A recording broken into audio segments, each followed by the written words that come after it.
The massive alien ships appeared in Earth's sky like dark clouds blocking the sun. Admiral Veltek stood on his command bridge, looking down at the small blue planet below. His ships were made of crystal and metal, bigger than any human city. They had conquered 17 worlds using the same simple method. "Send the message," Veltok ordered his crew.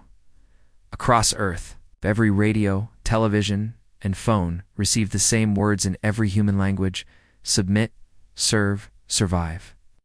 In Seoul, Kim Dae was fixing pipes in an old apartment building. When the ships arrived, he had dirty hands and worn clothes.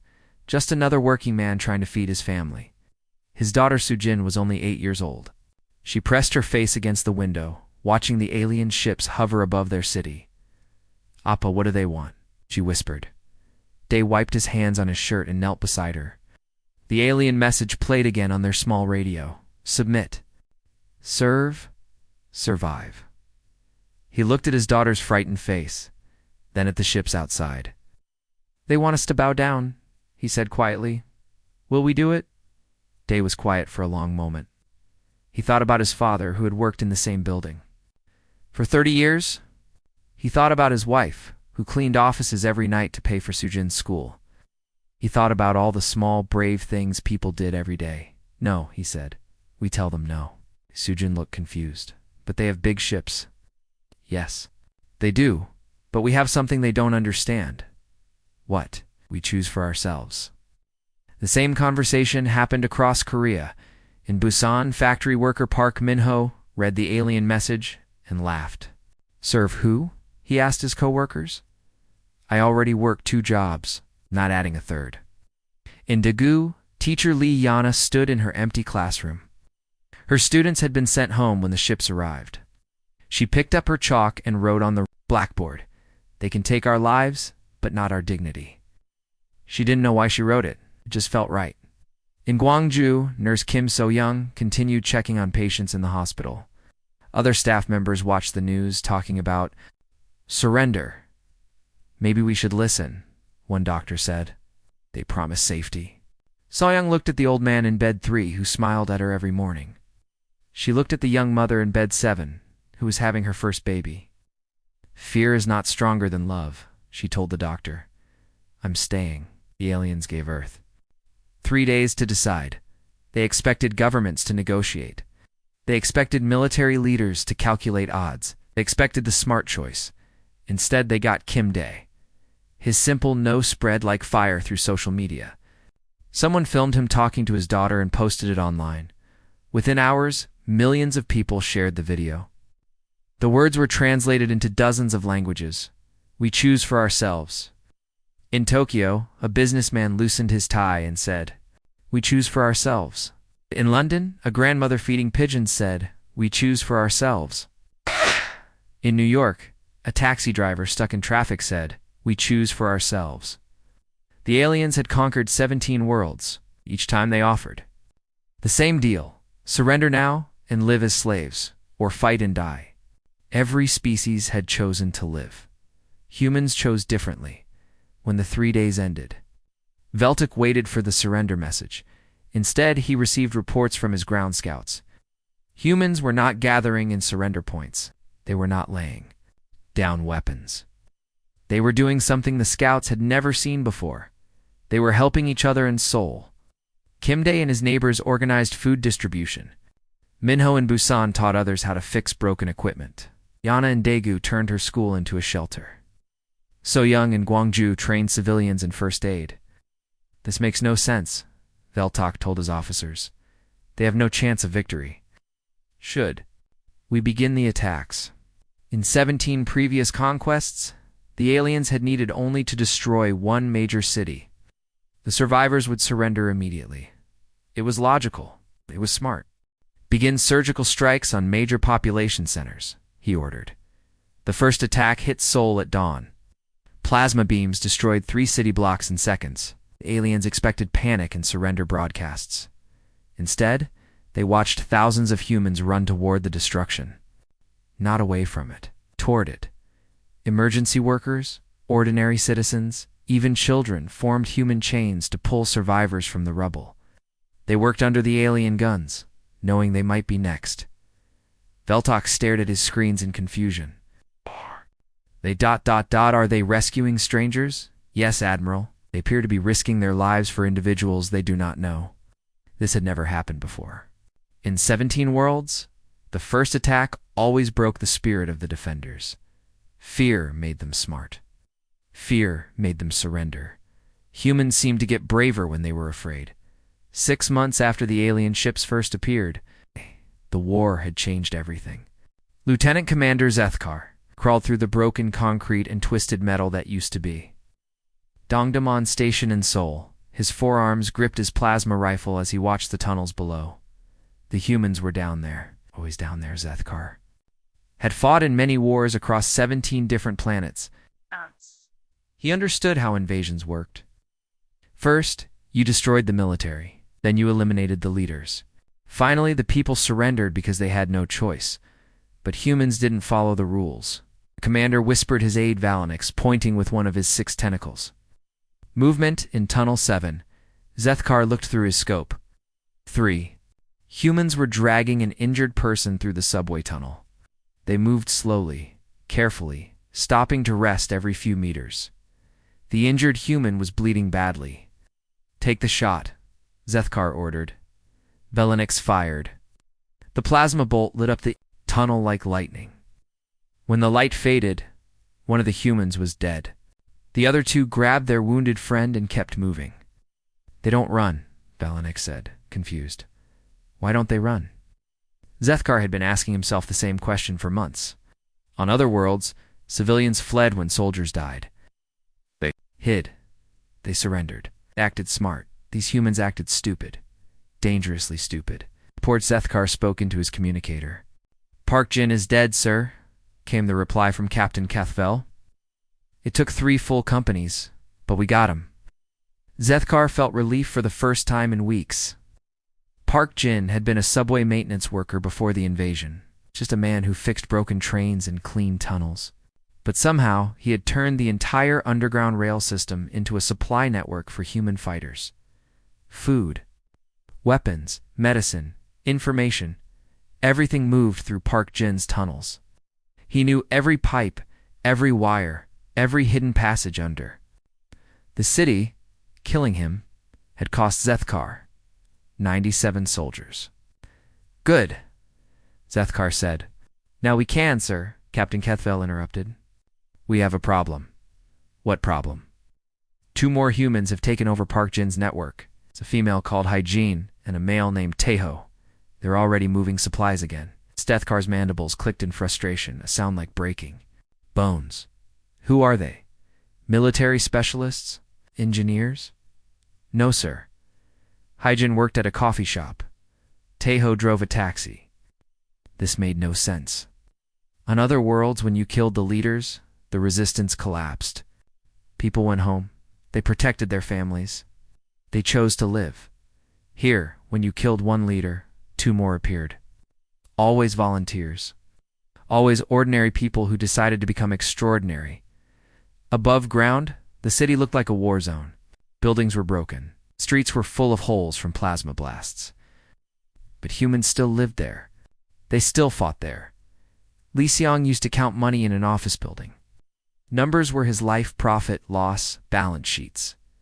Now he counted something different. Chemical ratios for making bombs. He sat in the basement of a destroyed pharmacy, mixing, cleaning supplies, and fertilizer. His hands shook as he worked. He wasn't a soldier, didn't know about war. But he had learned. The internet still worked in some places. Humans shared information faster than the aliens could stop them. How to make explosives from soap and sugar. How to turn a cell phone into a remote detonator. How to hide from thermal scanners using emergency blankets. Honey called his wife Yoonji from upstairs. The children are ready. Yoonji had taught kindergarten before the invasion. 5-year-olds who could barely tie their shoes. Now she taught different lessons to different children. 8 kids sat in a circle around her, ages 7 to 12. They looked like any group of children playing games, but they weren't playing. Remember, Yoonji said softly, the tall aliens with 4 arms patrol at 8 in the morning? The short ones with tentacles come at noon. If you see the big flying ships, that means important aliens are coming. Count them and tell Uncle Minho." The children nodded seriously. They had learned that information could save lives. A child who spotted an alien patrol early could warn a whole neighborhood. Kids were small, fast, and the aliens barely noticed them. "Now let's practice the song," Yunji said. The children began singing a simple tune about flowers and sunshine, but hidden in the words were patrol routes, weapon locations, and safe house addresses. Any adult listening would hear a pretty song. The Resistance heard intelligence reports. Zethkar didn't know about Lee Sai-young's bombs or Yunji's child spies, but he could see the results. His patrols were being ambushed more often. His supply convoys kept getting hit. His soldiers were getting scared, Sir Velenik said, studying his tactical display. "Human resistance has increased by 40% this month." "How is that possible? We've killed hundreds of their fighters." "Yes, sir, but thousands more have joined them." Zethkar looked at the broken city around him. When this invasion started, humans had fought with desperate courage. Wild attacks, emotional decisions, heroic stupidity. Now they fought with cold calculation. They learned from every mistake. They adapted to every tactic. They turned every defeat into a lesson. What terrified Zethkar most was the realization that human courage wasn't fading. It was getting smarter. 1 year after the invasion began, Commander Zethkar sat in a new office aboard the Hegemony flagship. His promotion to strategic analyst came with an impossible task: figure out why humans refuse to act like every other conquered species. The holographic display in front of him showed Earth's major cities. Red dots marked areas of human resistance. 6 months ago, there had been dozens of red dots. Now, there were thousands. "Computer, show me the Park Jin file," Zethkar said. The screen displayed information about the subway worker they had killed. Park Jin had no military training, no education in warfare, no special skills. Yet he had created a supply network that took 3 months to destroy. "Computer, show me his replacements." 2 new files appeared. Hai Jin, the coffee shop worker. Taeho, the taxi driver. Within days of Park Jin's death, they had rebuilt his entire operation. But they had made it better. Zethkar's mandibles clicked nervously. This pattern was happening everywhere. Kill 1 human leader, and 2 smarter ones took their place. In Busan, former video game designer Kang Ho had done something impossible. He had hacked into Kethmori communication systems using a laptop and some stolen alien components. Now human fighters could listen to every alien radio transmission. How did he learn our encryption codes? Zethkar had asked the technical team. "We don't know, sir." He studied our captured equipment for 3 weeks, then somehow figured out our entire communication network. Kang Ho used to design games about space battles. He designed real battle plans using alien technology, had taught other humans to do the same. In Daegu, retired Colonel Choi Woo was training teenagers to fight. These weren't professional soldiers. They were students, shop clerks, and factory workers. But Choi Woo had turned an abandoned shopping mall into a military academy. "Show me the surveillance footage from Daegu," Zethkar ordered. The screen showed human teenagers learning to use captured alien weapons. They practiced in clothing stores and food courts, turning a place of commerce into a place of war. The teenagers learned faster than trained Kethmori soldiers. "Sir." His aide Velenex entered the office. "The latest psychological analysis is complete." Zethkar reviewed the report with growing concern. Every other species the hegemony had conquered showed predictable behavior patterns. When faced with superior force, they submitted. When their leaders died, they scattered. When they suffered losses, they became weaker. Humans did the opposite of everything. They form emotional bonds with strangers during combat, Zethkar read aloud. They draw strength from losses rather than being weakened by them. They show no instinctual submission response. In Seoul, medical student Kim So-young had done something that should have been impossible. Working in a subway tunnel with basic tools, she had reverse-engineered Kethmori plasma technology. Now humans were building their own energy weapons. How did she learn plasma physics? Zethkar wondered. The answer was disturbing.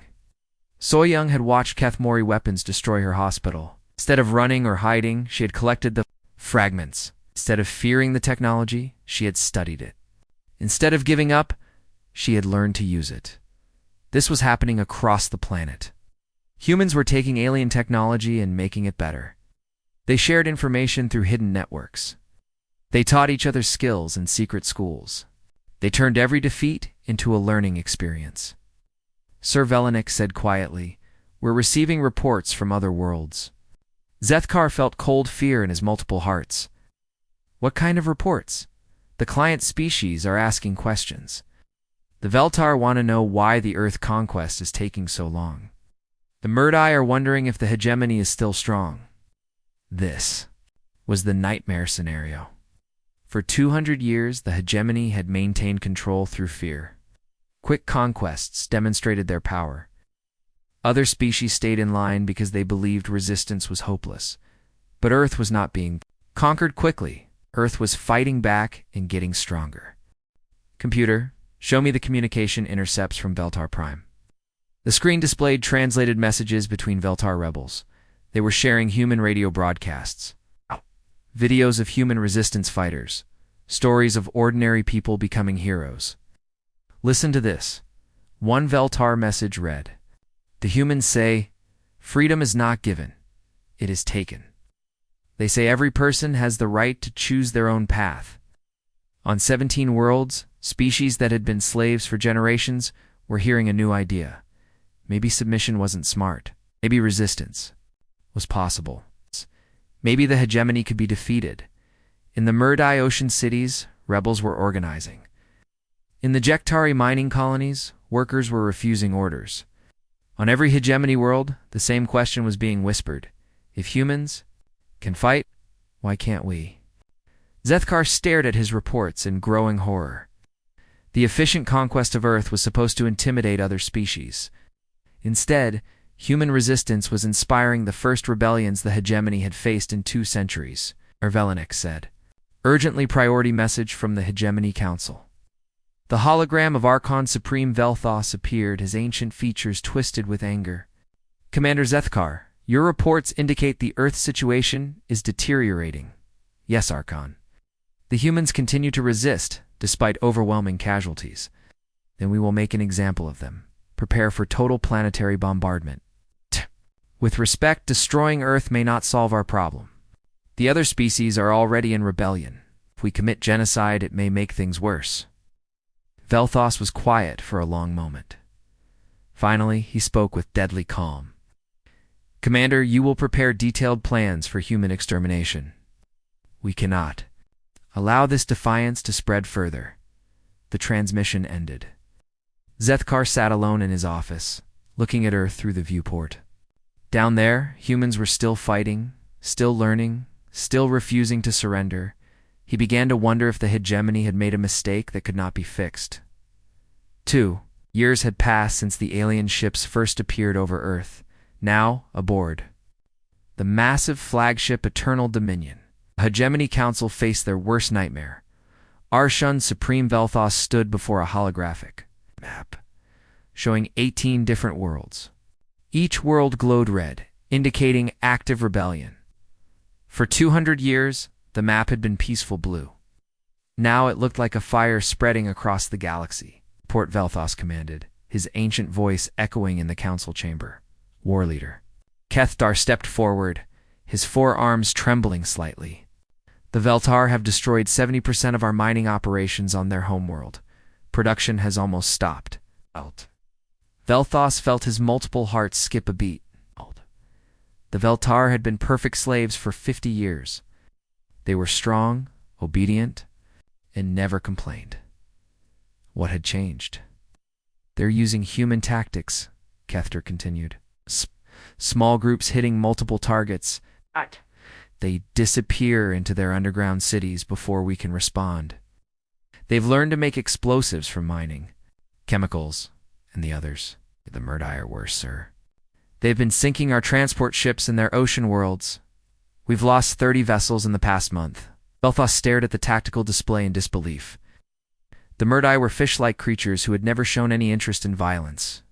They had been happy to trade resources for protection. How are they destroying our ships? They swim underneath and attach explosives to the hulls. It's a suicide mission, but they keep volunteering for it. The word volunteering made Velthos feel sick. Slaves didn't volunteer. Slaves obeyed or died. But somehow, humans had taught them a new concept. What about the Jectari auxiliaries? Kethter, silence said everything. The Jektar had been the hegemony's most loyal troops for generations. They fought alongside Kethmori soldiers and helped maintain order on conquered worlds. They're defecting, sir. Whole companies are abandoning their posts and joining the rebels. Velthos turned to look at the tactical display showing Earth. The planet still burned from constant warfare, but something had changed. The fires no longer looked like destruction. They looked like the glow of a forge, shaping something new and dangerous. On Earth's surface, former car mechanic Park Ji-on crouched behind the wreckage of a destroyed tank. His hands were covered in grease and alien blood. 2 years ago he had fixed engines for a living. Now he fixed problems for the human resistance. Teams 2 and 3 moved to the south entrance, he whispered into his radio. Team 4, cover the north side.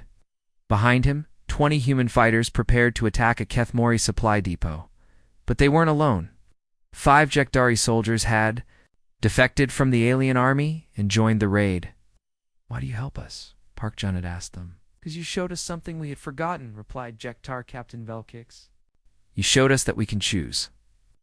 Beside Park Jun, former librarian Nari studied a tablet showing the depot's layout. Before the war, she had helped people find books and information. Now she helped them find enemy weak points. The main power. Generator is here, she said, pointing to the screen. If we destroy it, their communications will go down for at least 10 minutes. How do you know so much about their technology? Asked one of the human fighters. Nari smiled grimly. I read everything I could find.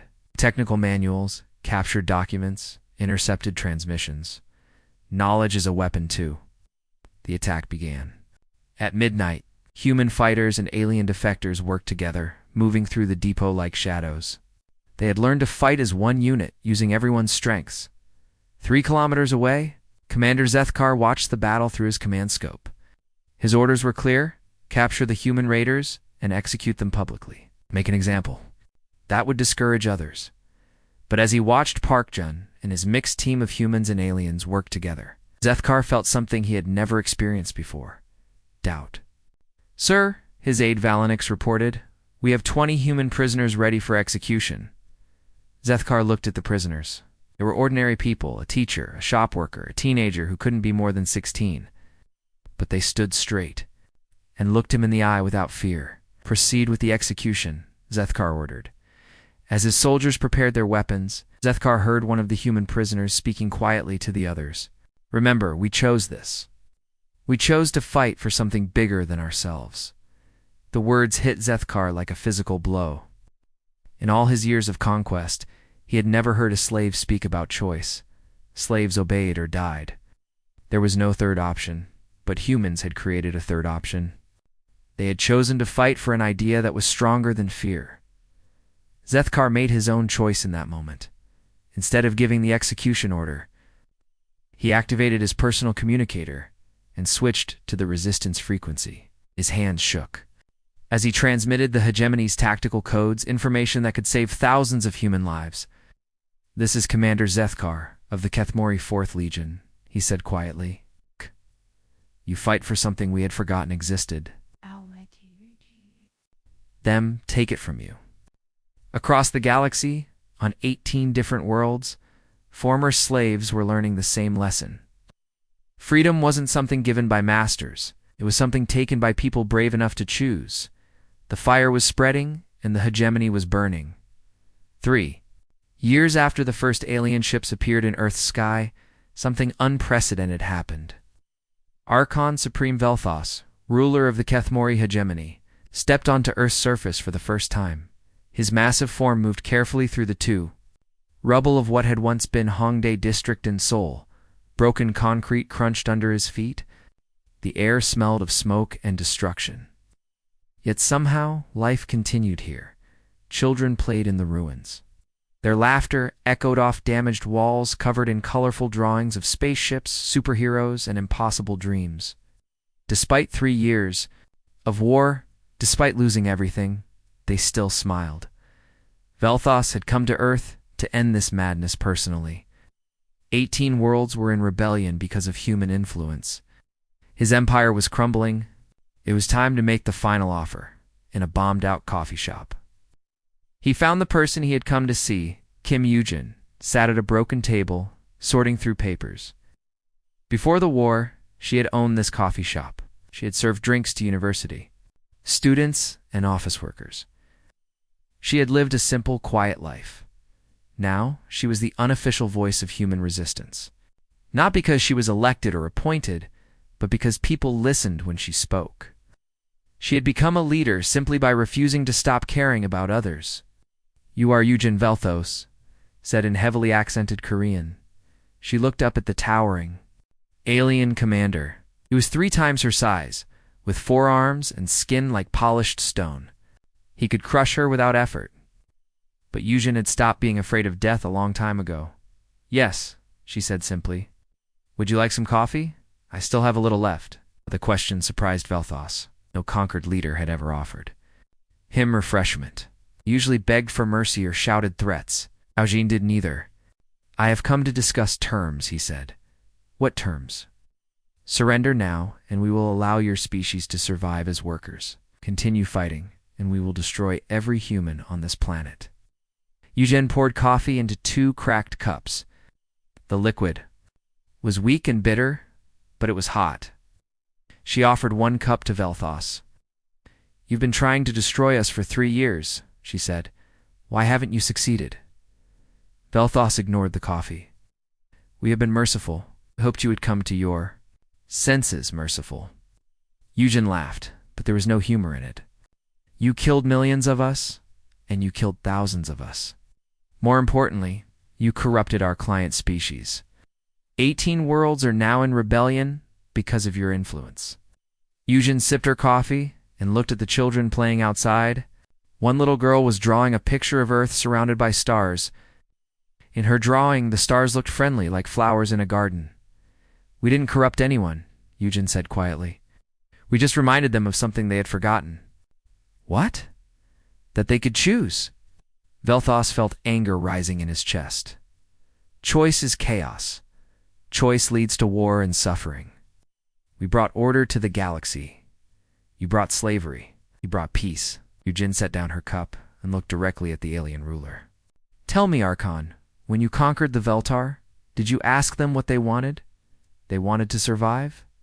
Did you ask them?" Vel'Thos was quiet for a moment. "It was not necessary. Survival is logical. When you conquered the Murdai, did you ask them if they wanted to trade their freedom for protection? They accepted our offer, because you would have killed them if they refused." Vel'Thos realized this conversation was not going as planned. He had come to negotiate a surrender. Instead, he was being interrogated by a coffee shop owner. "You have 2 choices," he said firmly. "Surrender or die." Yujin stood up and walked to the window. Outside, the children were still drawing on the walls. Their pictures showed humans and aliens working together, building cities among the stars. "You're wrong," she said. "We have a 3rd choice." "What 3rd choice?" "We can refuse to accept that those are the only options." Vel'Thos stared at her in confusion. "That makes no sense. We cannot defeat our military forces. We already have. Impossible. We still control orbital space. We can destroy your cities whenever we choose." Yujin turned back to face him. "You can destroy our bodies, but you cannot destroy what we have already given them." She pointed to the children outside. "The knowledge that no one has the right to make them kneel." For the first time in his long life, Vel'Thos felt something close to fear. He suddenly understood the terrible truth. The hegemony could commit genocide. It could kill every human on Earth, but the idea of human resistance had already spread to 18 worlds. Former slaves now knew that freedom was possible. If the hegemony destroyed humanity, they would rule over civilizations that remembered how to hate. They would spend eternity fighting rebellions that could never be completely crushed. The children, outside began singing a song about flying to the stars. Their voices were clear and hopeful, completely unaware that the most powerful being in the galaxy was deciding their fate. "We can destroy your world," Belthos said one final time. Yujin smiled sadly. "Yes, you can. But we chose to bleed instead of bow, and that choice has already changed everything." 1 week later, the last hegemony ships disappeared into hyperspace. The 3-year war was over. Kim Yujin stood in her ruined coffee shop watching the stars. They no longer looked cold and distant. They looked like destinations waiting to be explored. The real work was just beginning.